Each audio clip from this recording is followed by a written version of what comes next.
आता नवीन मोबाईल घ्यायचा तर राज मोबाईल्स मध्येच, कारण नव्या मॉडेल्ससह इथं आपल्याला मिळते भरपूर सूट आणि खास गिफ्ट. राज मोबाईल्स आपल्यासाठी घेऊन येत आहे मोबाईल खरेदीवर ₹1500 पर्यंत हमखास भेटवस्तू.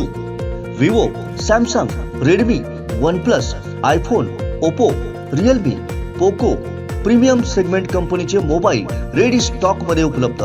सर्व प्रकारची ब्रँडेड ॲक्सेसरीज उपलब्ध. स्मार्ट टीव्ही व स्पेशल ऑफर 11,000 किमतीचा स्मार्ट टीव्ही फक्त 6,999 रुपयांमध्ये. सर्व मोबाईल्स व स्मार्ट टीव्हीवर फायनान्स सुविधा उपलब्ध. तसेच ऑनलाईन व मार्केटपेक्षा कमी दरात मोबाईल खरेदीचे दुमजली भव्य दालन. राज मोबाईल्स, लक्ष्मी दत्त कॉम्प्लेक्स, कणकवली बाजारपेठ. मोबाईल नंबर 8181 86 93 93 94 22 63 35 08 आणि 82 75 62 95 15. राज मोबाईल्स.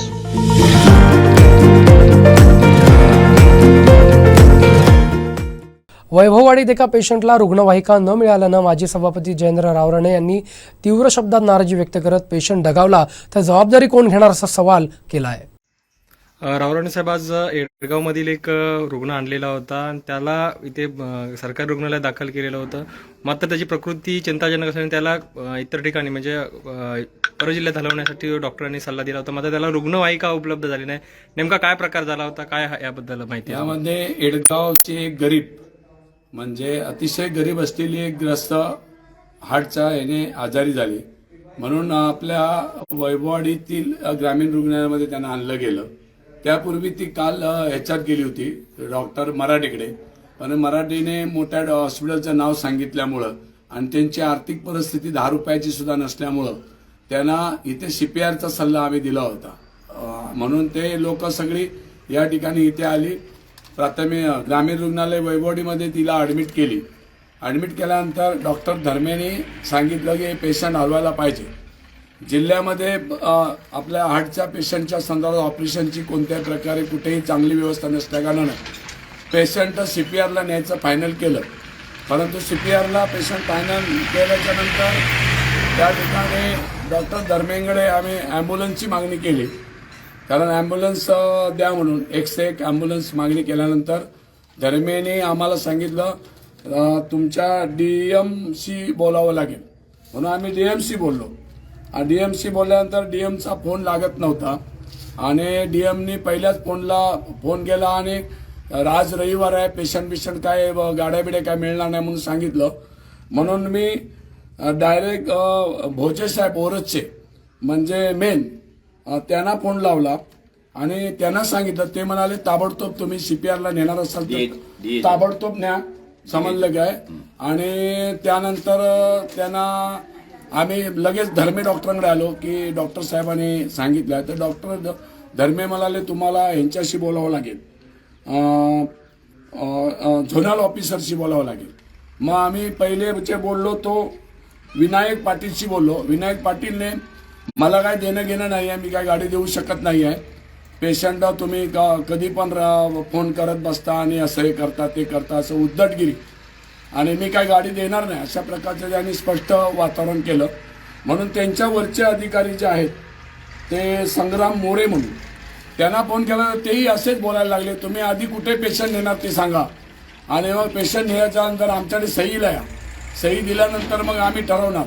मग अशा परिस्थितीत जर पेशंट मेलं तर कोण जबाबदारी घेणार, म्हणून तातडीने लोकांकडनं वर्गणी काढून आता आम्ही प्रायव्हेट गाडी करून आम्ही CPRला पेशंट पाठवलेला आहे. आणि त्यामध्ये जर ते पेशंट जर काही कमी जास्त झालं तर या दोन्ही डॉक्टर विनायक पाटील आणि डॉक्टर झोनल ऑफिसर संग्राम मोरे या दोघांच्या उद्धटपणामुळे जिल्ह्यामध्ये अशीच आरोग्याच्या बाबतीत भयानक हे झालेली आहे. या दोघांच्या संपूर्ण कारभाराची चौकशी करून हे नेमके कुठे असतात, हे सुट्टी दिवशी पण नसतात आणि कामाच्या ह्याच्याभरात सुद्धा दिवसभरात सुद्धा कुठे ते हजर नसतात. यांना फोन केल्यानंतर हे उद्धटगिरीची भाषा बोलतात. हे अतिशय म्हणजे योग्य अधिकारी या जिल्ह्यात नाही. यांची तातडीनं यांची उच्च स्तरावर चौकशी करून या दोघांना सुद्धा या जिल्ह्यातून हाकलून घालावे असं माझं स्पष्ट म्हणणं आहे. या संदर्भात मुख्यमंत्री एकनाथजी शिंदे साहेबांकडे मी तक्रार करणार आहे आरोग्य विभागाच्या मंत्र्यांकडे तक्रार करणार आहे, जिल्हा अधिकाऱ्यांकडे तक्रार करणार आहे. असे हे मृत्यूशी खेळणारे जे कोण अधिकारी आहेत त्यांना या जिल्ह्यातून हकलपट्टी करावी असा प्रकारचं माझं म्हणणं आहे. आणि या संदर्भात आम्ही कारवाई करायला सुरुवात आजपासून करणार. आता रुग्णवाहिका त्यांनी नाकारलेली आहे. आता व्यवस्था त्या पेशंटची काय केलेली आहे? आम्ही प्रायव्हेट गाडी करून, भाड्याची गाडी करून आम्ही कोल्हापूरला पेशंट पाठवलेला आहे.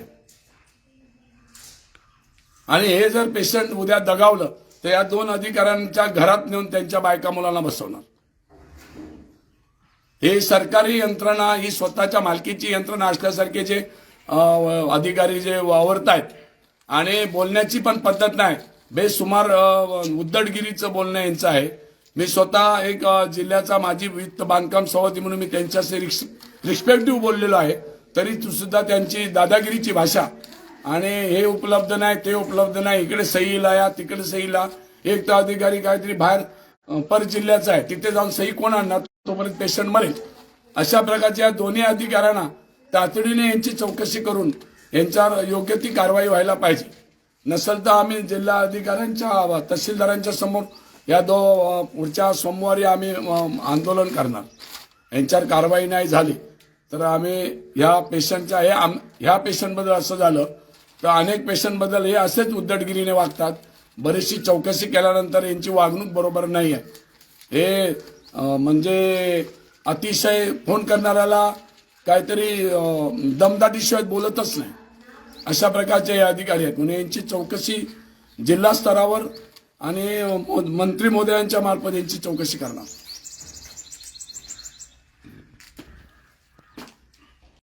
कोकणातल्या ताज्या घडामोडी आणि लाईव्ह अपडेट्ससाठी फॉलो करा कोकणचं नंबर 1 महा चॅनल कोकण 7 लाईव्हचं फेसबुक पेज.